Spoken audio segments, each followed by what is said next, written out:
Hello everyone, welcome back to Gardening with Green.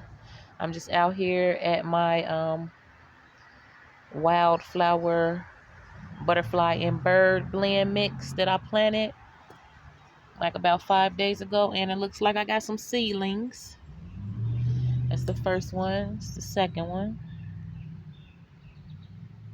So those seeds are sprouting, and also here are my morning glories that I planted. These are the mixed ones right here.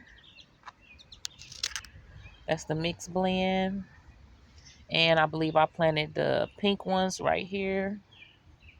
And these are the blue ones right here on the outside. So my morning glory sprouted as well. Looks like every seed that I put out here. What's this? Look like it's off of one of the trees. But every seed that I planted in this container did grow.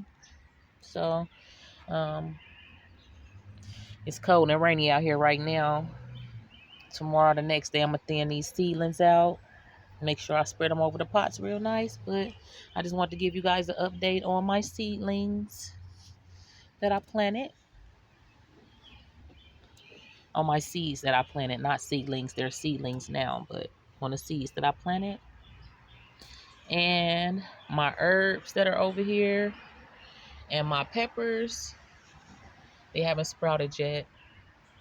So that was probably going to take about 7 to 10 days. So I got about another week for those. But these right here, they went ahead and germinated for me. So I'll give you guys an update when I thin out the seedlings for my morning glories and I start seeing some more growth. Thank you for watching and have a great day.